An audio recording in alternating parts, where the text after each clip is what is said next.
And welcome back to The Real Story. Leaders in cities across the state and the country grappling with how to deal with police accountability and change. After weeks of protests, this morning, Hartford Mayor Luke Bronin joining us for a conversation. Mayor, first, just thank you so much for being willing to do this. Thanks for having me. Good to be on with you. And I want to just dive right in. There's a lot that has happened in Hartford. As we are speaking, there's actually a protest on Friday as well. First of all, what has been your reaction to all of this? I mean, we've seen you be so open and willing to speak with protesters, even in going as far as, answering their questions, I believe, for about an hour outside of your home. Yeah, look, I think this is a time when we all have to listen to one another and hear. I'm really proud that over the last 3 or 4 weeks now, we've had dozens of protests, all of them peaceful, many of them very powerful, and I think they've led to some really important conversations. I welcome those conversations. I've tried to be pretty clear about where I agree and disagree, but I also think it's an important moment for us to try to have conversations that lead to real change. And in Hartford, we are ready to take the lead on really fundamental reforms to policing, as well as just thinking differently about public safety. And I want to take you back to that day. I know that you did get a chance to meet with those organizers and do a follow-up with them. Anything you can tell us about what came out of that conversation? And I'm talking about Black American Undivided specifically. Yeah. So first, I think it's important to say there are many different groups out there and many different groups that are leading and participating in the protests. On Monday morning, I spent about 2 hours with Black Lives Matter 860, which has been a leader of a number of the protests in Hartford. And then that afternoon, I spent about 3 hours with Black America Undivided, which had been a leader of the protest last Friday. And I think that there's a lot of room for common ground. Again, when it comes to pushing forward reforms, we're all in. I'm proud that Hartford has done a lot of things that other cities are just beginning to talk about. We took police out of schools years ago. We stopped buying surplus military equipment years ago. We have not hesitated to fire officers when they have demonstrated that they do not belong on our force. And we also have said that we are going to be pushing for some pretty significant reforms to the Civilian Police Review Board, and also announced that we're going to create a civilian crisis response team that will help respond to certain calls for service dealing with emotional distress, mental health, trauma, where officers may not be the best or only ones who should be responding. So we're ready to think broadly about a lot of this. Where there has been some significant disagreement is that there are some voices out there that are calling for us to abolish the police or to dramatically defund police. And I don't believe that's the right thing to do, the responsible thing to do. I don't believe that's what the vast majority of residents of Hartford want. But I do believe this is a time when we have to push forward some overdue changes and push them forward with a tremendous sense of urgency. And I want to dive right into that. You mentioned the crisis response team. That is an idea that has been thrown out there for the city of Hartford to do. And you also have been saying that, you seem to be on the side of, yes, that there needs to be reform done. You don't agree with significantly defunding the police department. First, I want to just talk more about this response team, what that could look like, and what do you think that would add to this conversation? Well, our officers respond to all kinds of calls. And among those calls are calls dealing with individuals who are experiencing personal crisis that are rooted in mental health challenges, emotional distress, trauma, addiction. Sometimes you need officers to respond in situations that can be very volatile. But in some situations, you might be better off with having the first responder be someone who is specifically trained in responding to those kinds of needs. And I think that would help ease a burden that's placed on law enforcement, while at the same time providing better support to those that we seek to support in our community. And at the end of the day, it may be that really helps us shift some significant responsibility to this team. But you've got to build it first. One of the things that I have said to those who are advocating for overnight dramatic reductions is you got to you have to propose the alternative. You have to say where those needs are going to be supported. And that can't happen overnight. You can't just wish that into existence. So what we're committed to doing is over the next 4 years, with a significant investment, building a civilian response team that will help respond to those specific calls dealing with mental health, but it will never replace the police. We're going to need police.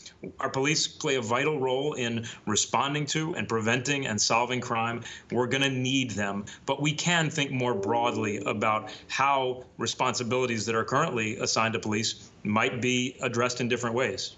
Has there been conversation with the Hartford Police Department about this idea? What's their response to it? Absolutely. I mean, I've certainly had extensive conversations with our chief and with our command staff, and I've had some conversations with the police union as well. And I think that there is first of all, a recognition that that we need to seize this moment to make changes that matter. This is also a department that has embraced changes that a lot of other departments have been slower to come to. And with respect to calls involving mental health and emotional distress, many of the officers that I've talked to would gladly have those calls responded to by individuals with specific training in those areas. Just as we ask teachers to do a lot of things, we ask police officers to do a lot of things. And in many cases, I've found that those officers will be the first to agree that there may be some other ways to think about that. And Hartford, we actually saw recently, I believe within the last 2 weeks or so, that the city council voted to reallocate some funds. I believe it was $1 million. Could we see more of that? What's your reaction to that? Did you agree with the move? How do you view what happened with that?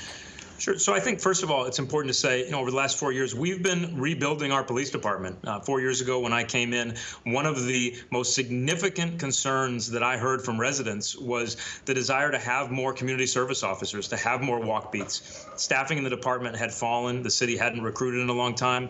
And so we very deliberately and in partnership with the community worked to recruit and rebuild our department. And that work continues. In this budget, I had already proposed a reduction of about $700,000 because of the tremendous fiscal uncertainty of the year ahead. We are in a climate when nobody can forecast what the budget situation is going to look like for any municipality or any state because of the coronavirus and the economic crisis that has come along with it. So I had proposed a reduction. The city council voted another $1 million reduction, and that funding goes to a number of places, including full-time staff for the Civilian Police Review Board, Department of Public Works, Health and Human Services, and I support that. I think that that is a responsible reallocation, totally consistent with what the budget process should produce. And then in addition to that, $1 million inside the police department reallocated to things like stronger training, and I absolutely support that as well. So I think that we struck the right balance. And again, for those who are urging much more dramatic defunding, I think that we have to, number one, listen to all the voices that are out there. Number two, recognize that the police do play an important role. But number three, be open and willing to those to really engage in those bigger conversations about how we can rethink, reimagine, and build toward another way of complementary ways, supplementary ways of building safer, stronger, healthier communities. And you've touched on this a bit here, but I just want to go into it more. I mean, protesters, they're out there almost every weekend for the last couple of weeks. But as you mentioned, this is not a change that's going to happen overnight. So for you, what are those immediate next steps, and where do you see the city heading towards in, let's say, the next couple of years? Well, first of all, I think some changes can happen very quickly. When we talk about reforms to our Civilian Police Review Board, that's something I hope that we will enact very, very soon. My proposal is that we need to give that board full-time investigative support staff, that we should give it subpoena power, that its decisions be more than advisory. That's work that we're going to do by adopting a new local ordinance, I hope in the weeks and months ahead. We're going to be working with our community to review all of our use of force policies and de-escalation. I think that's an area where Hartford is among the most progressive cities already, but there's undoubtedly more that we can do. So some of those things I think we push forward very, very quickly. when it comes to building something like a crisis response team that's outside of law enforcement but helps support the mission of helping people in our community, that takes time to build right. But we're going to get started right away. All right, Mayor, thank you for that. And just lastly, are there efforts for recruiting in these specific communities? I mean, one of the conversations out there is that maybe we need more police officers to come out of, a city like Hartford. And how do you attract young people to want to join the police force?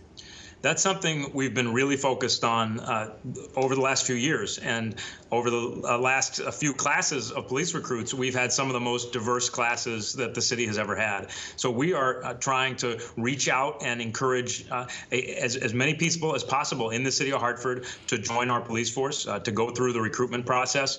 We've got a recruiting team that's out there doing outreach on a regular basis. I think it's also important to say that, we want to make sure that the recruits who are coming in better reflect the diversity of this community. We also want to make sure that the recruits who are coming in really embrace what we want the ethos and the philosophy of our department to be, which is we want our department to think of itself as a police department that derives its authority and its legitimacy not from a badge or from a gun, but from a relationship of trust and mutual respect with the community. All right, Mayor Luke Bronin, again, thank you so much for joining us on this Sunday. A lot of good points there, and hopefully this conversation is something that we can continue. We have to. Thank you so much for having me. All right, Mayor, thank you. And you can find past interviews on The Real Story on the Fox61.com website. Have a good Sunday, everyone.